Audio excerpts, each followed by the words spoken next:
The 1990s was the golden age of hip-hop storytelling. I'm up in Prospect, nah, them my niggas, nah, love wouldn't disrespect. Rappers became griots, turning 3-minute songs into cinematic experiences. From Biggie's street tales to Tupac's social commentary, from Nas's backwards narratives to Ice Cube's perfect days, these 10 songs proved that the best rappers aren't just lyricists, they're storytellers. But I can't, G, cause there's somebody trying to kill me.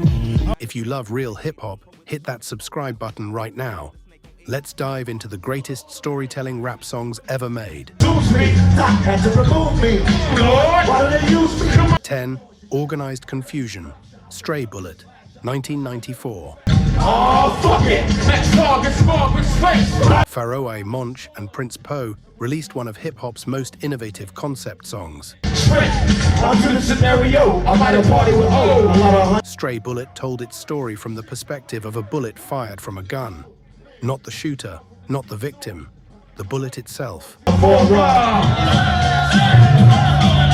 The track appeared on their album Stress, The Extinction Agenda, and showcased a level of creativity rarely seen in hip-hop. Pharaoh Monch's verse described the bullet's journey through the air, missing its intended target and striking a child on a playground. The detail was chilling. Monch described the bullet ricocheting off a car, narrowly missing a second person, and ultimately killing a third. Prince Poe's verse continued the narrative, following another bullet's deadly path through the streets. The production, handled by Buckwild, was dark and atmospheric. Haunting piano chords layered over hard-hitting drums created tension that matched the narrative. The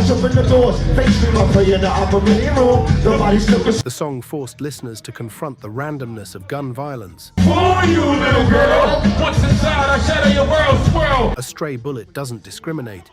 It doesn't know who it hits. It just destroys.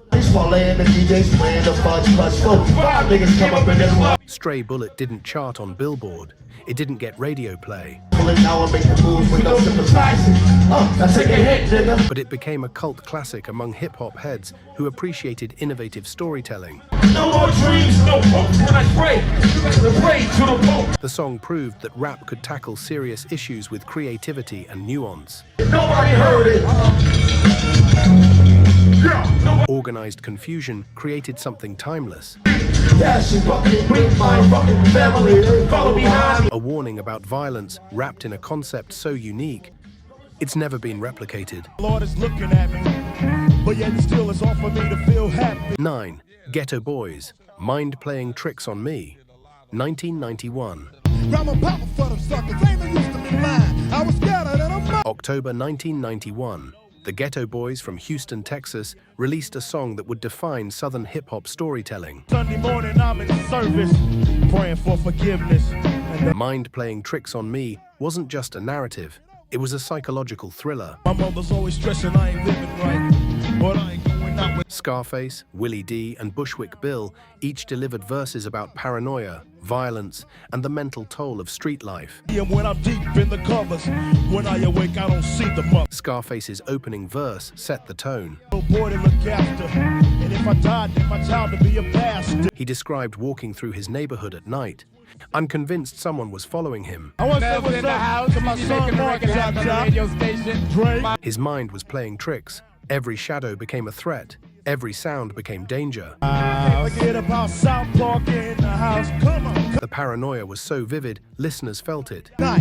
Something ain't right. I feel I'm being tailed by the same suckers. Willie D's verse explored betrayal and survival. To get my joint for traps, and I'm staring at the woman on the corner. Bushwick Bill's verse tackled depression and suicidal thoughts.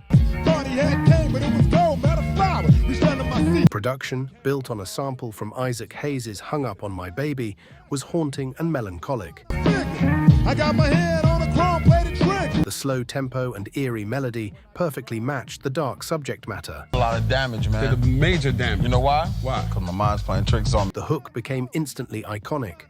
And my mind is playing tricks on me. Window, checking my telephone for death. And The song peaked at number 23 on the Billboard Hot 100, making it the Geto Boys' biggest hit. thoughts of suicide, bang and get it over with. Mind Playing Tricks on Me influenced everyone from Nas to Kendrick Lamar. Trying to find an exit out the business. I know the It proved that Southern rap could be introspective and literary. what I saw, I make you start giggling. 3 blind, crippling, crazy. The Geto Boys weren't just gangster rappers, they were storytellers exploring the psychological consequences of violence. In the house. Yeah, Lakewood's in the house. The song remains one of the most powerful narratives in hip-hop history. It's like that now. Now Susie Screw had a partner named Sasha. 8. OutKast, The Art of Storytellin, Part 1, 1998. Check up has a number confirming. I learn more and more, some chicks that dump. September 1998.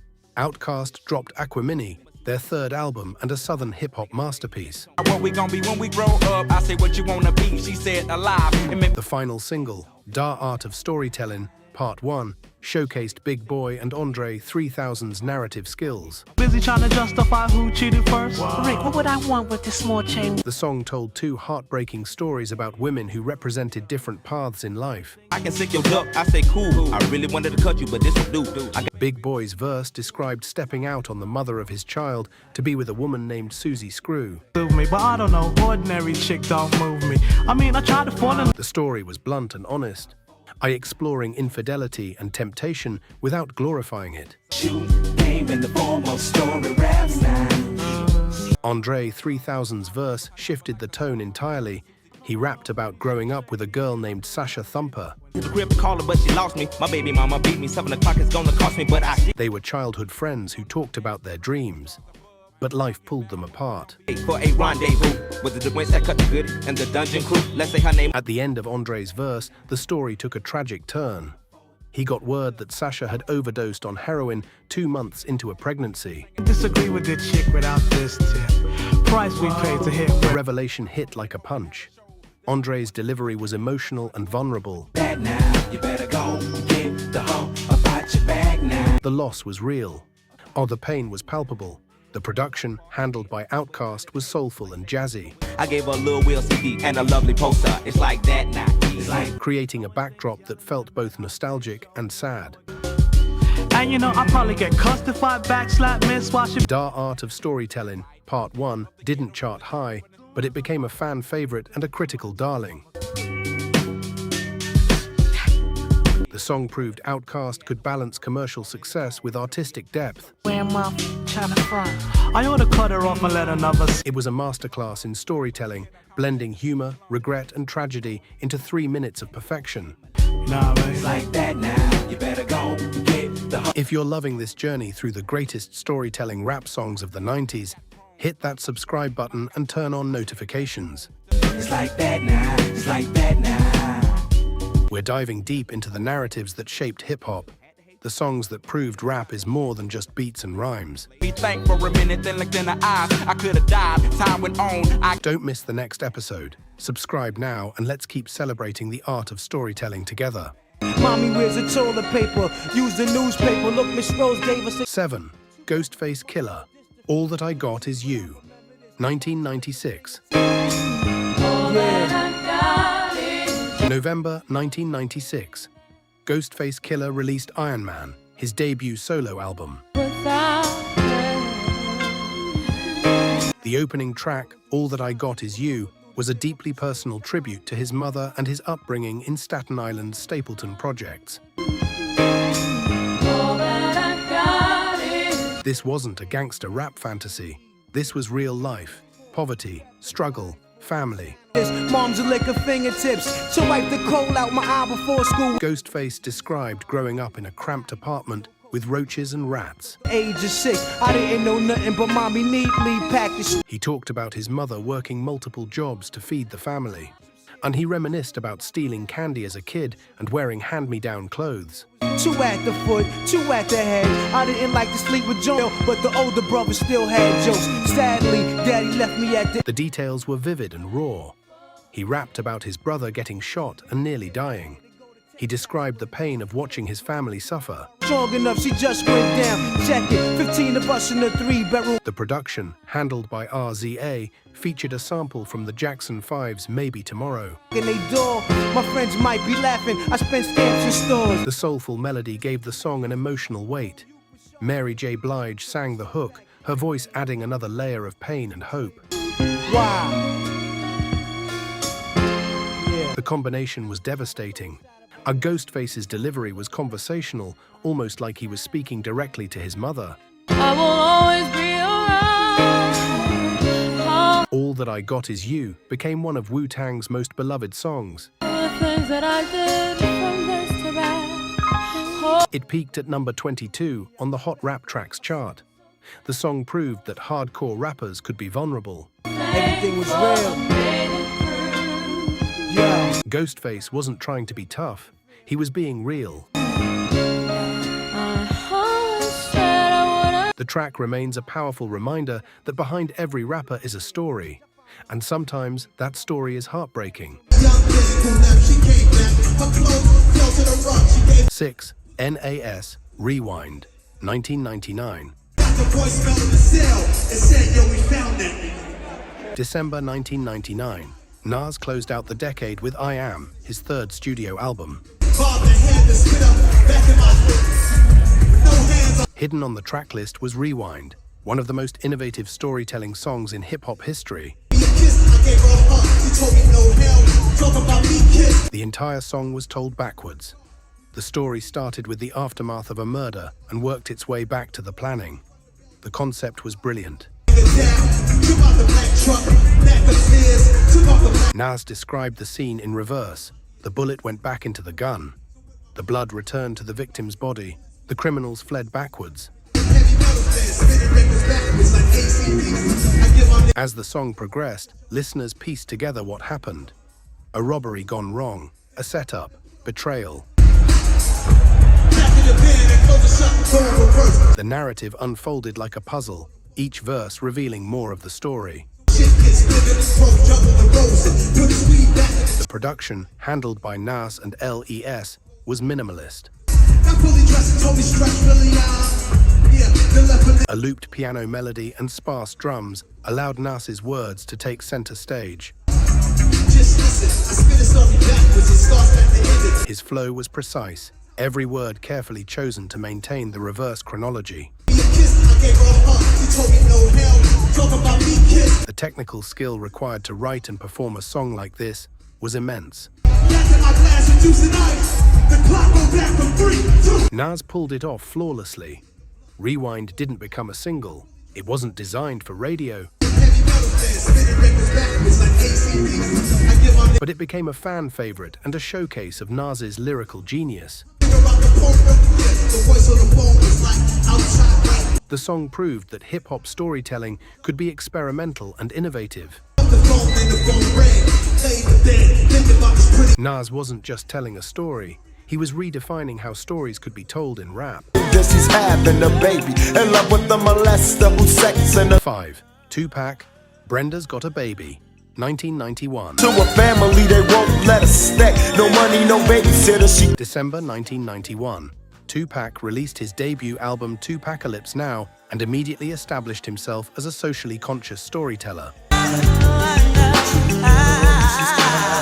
Brenda's Got a Baby was inspired by a real newspaper article about a 12-year-old girl who gave birth and threw the baby in a trash compactor. The song was a devastating commentary on poverty, abuse, and neglect. And her dad was a junkie putting death into his arms. It's sad. Tupac told Brenda's story with empathy and detail. She was 12 years old, impregnated by her cousin, and living in a broken home. Brenda got herself a boyfriend. Her boyfriend was a cousin, now let's watch. Her family didn't believe her. She hid the pregnancy. When the baby was born, she panicked and threw it away. Baby up and threw him in the trash. I guess he thought she'd get away. The song didn't judge Brenda. It examined the systemic failures that led to this tragedy. The second verse followed Brenda as she grew older. She dropped out of school. She turned to prostitution to survive. Hey, that's not our problem. That's up to Brenda's family. Well, let me show. The story was bleak and heartbreaking. Tupac's delivery was emotional, his voice filled with pain and anger. The production, handled by a young DJ Daryl, I was stripped down and somber, allowing the story to hit harder. Brenda's Got a Baby peaked at number 59 on the Billboard R&B chart. Sex as a way of leaving hell is paying the rent. So it became one of Tupac's most respected songs, proving he could balance activism with artistry. The song tackled issues most rappers avoided: child abuse, poverty, systemic neglect. Tupac forced listeners to confront uncomfortable truths. Baby had her eyes, now the baby's in the trash, he ballin'. Mama. Brenda's story was fiction, but it was based on reality, and that made it unforgettable. Yes, yes, y'all, and you don't stop to the beat, y'all. 4. Common. I Used to Love H.E.R. 1994. September 1994. I met this girl when I was 10 years old, and what I love most. Common, then known as Common Sense, released Resurrection, his second studio album. Got to her, he altered her native, told her if she got an image and a gimmick. The standout track was I Used to Love H.E.R., a love song with a twist. Close, but then she broke to the West Coast, and I was cool. The woman in the story wasn't a person, she was hip-hop itself. Common told the story of falling in love with hip-hop, watching it change, and mourning what it became. She did stud, she got big pub, but what was foul? She said that the pro-black. The first verse described meeting hip-hop in her pure form. She was fresh, creative, and authentic. Not a church girl, she was secular, not about the money, those stuff was my. She wore Africa medallions and represented the culture. Common fell in love with everything she stood for. If you don't stop, you don't check it. The second verse showed how she changed. She started hanging with the wrong crowd. She moved to the West Coast. She became commercialized. She wasn't the same anymore. Was all that tip about stopping the violence, about my people she was The production, handled by No ID, was smooth and jazzy. A sample from the Singers Unlimited's I Love You More. Around the same time, I went away to school and I'm a man dub expanded. Each day created a romantic, melancholic backdrop.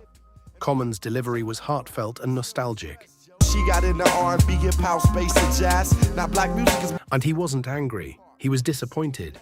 He mourned the loss of hip-hop's innocence while still holding on to hope that she could return to her roots. You could tell by how he's hung, but yes, yes, y'all. I Used to Love H.E.R. sparked debate in the hip-hop community. Some West Coast rappers felt disrespected. To the beat, calm, gotta be the short shot. Yes, yes, y'all. Ice Cube responded on West Side Slaughterhouse, but Common's message resonated. You don't stop until the beat calm says to be the short shot. Come. The song became a classic, a reminder that hip-hop was more than entertainment. It was culture. She had so much soul. She was old school when I was just a. When culture gets commodified, something is lost. And Common told that story beautifully. 3. The Notorious B.I.G. Warning, 1994. September 1994. Biggie's debut album, Ready to Die, introduced the world to one of the greatest storytellers in hip-hop history. Warning was the album's third track, and it immediately showcased Biggie's narrative prowess. The song opened with an iconic line. Lips in my pocket, so I can reload and explode on your asshole. Who the fuck is this paging me at 5:46 in the morning? Nigga, tell me what you gonna do. The story unfolded through a phone call. So they can devour the criminals, trying to drop my decimals. Biggie's friend called to warn him about a robbery plot. Rival crews knew Biggie was making money and wanted to take him out. Duck, I bring pain, blood stains on what remains. The details were specific. They knew where he lived. They knew his schedule. They were coming for him. paper. Damn. Niggas wanna stick me for my paper. Damn. Biggie's response was calm and calculated. He prepared for war. So, thank fame for warning me, cause now I'm warning you, I got the match. The production, handled by Easy Mo B, was dark and ominous. You roll dice with smoke blunts and got nice with. Yeah, my nigga. A looped bass line and haunting melody created tension. For my paper, they heard about the Rolexes and the Lex. Biggie's flow was conversational, making the story feel real. He wasn't rapping, he was living. The hook was a chilling warning. Biggie won't slip. I got the calico with the black talons. There's gonna be a lot of slow singing and flower bringing if my burglar alarm starts ringing. The fifth corridor, call the coroner. It's gonna be a lot. Warning didn't chart as a single, but it became one of Ready to Die's most celebrated tracks. It proved Biggie could build an entire song around a single moment. Back when you was clocking minor figures. Now they heard you blowing up. The narrative was tight, the details vivid, the stakes high. Warning was a masterclass in storytelling, and it remains one of hip-hop's greatest songs. Just still blowing up. Today I didn't even have to use my 2. Ice Cube. It Was a Good Day, 1992.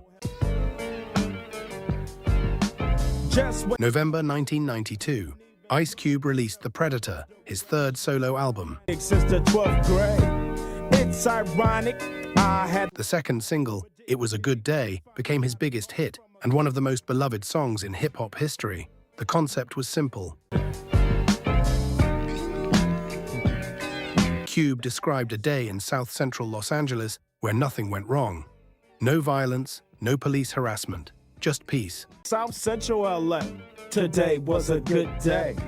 The song opened with Cube waking up without drama.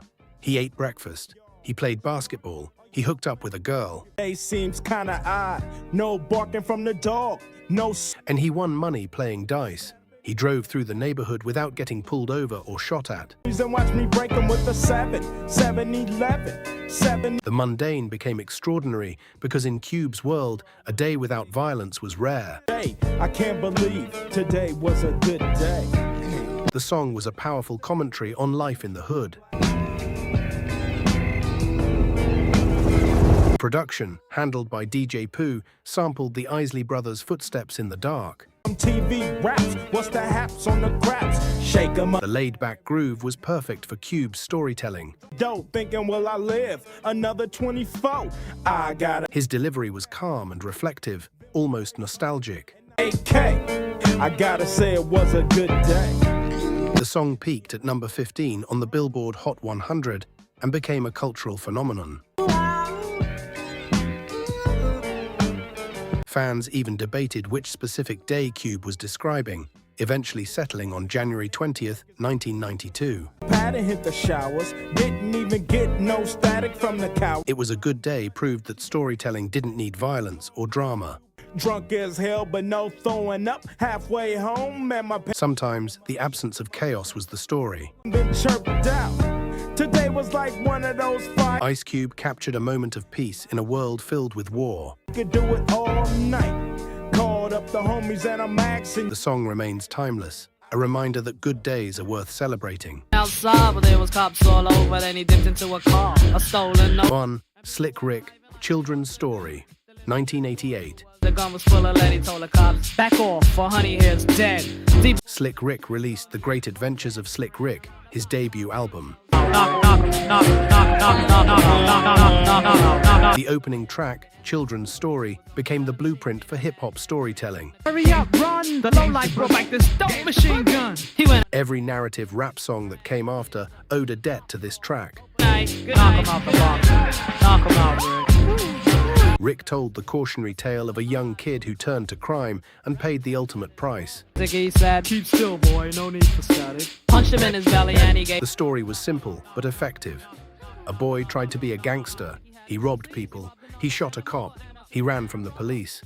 He was coming and he made a left. He was running top speed till he was out of breath. They chased him through the streets. He crashed his car. The cops surrounded him. He tried to run. They shot him dead. Once upon a time, not long ago, when people were... The moral was clear. Crime doesn't pay. The storytelling was vivid, cinematic, and unforgettable. Just another case about the wrong path. The production, handled by Slick Rick and Vance Wright, Shot for the head, he shot back, but he missed her. Looked round good and from was built on a sample from Bob James's Nautilus. The beat was instantly recognizable. Rick's delivery was theatrical. Y'all tucked in? His British Siren accent sounded, he adding seemed character to the astounded, and narrative. before long the He lame, the rapped like cop he was shot the reading kid, a and still bedtime hear story. his scream. Was misled by another little boy, and this is what he said. Me and you. His voice calm and engaging. The hook was iconic. Uncle Ricky will tell you a story. Rob a man who was a DT undercover. The cop grabbed his arm, he started acting erratic. Children's story influenced generations of rappers. Nas, Biggie, Eminem, Kendrick Lamar all cited Slick Rick as an influence. The cop got scared, the kid he starts to figure, I'll do years if I... The song proved that rap could be more than party music. It could teach lessons. It could tell stories. It could be art. And from expectations, he decided he'd hit for the subway stations, but... Children's Story is the greatest storytelling rap song of all time.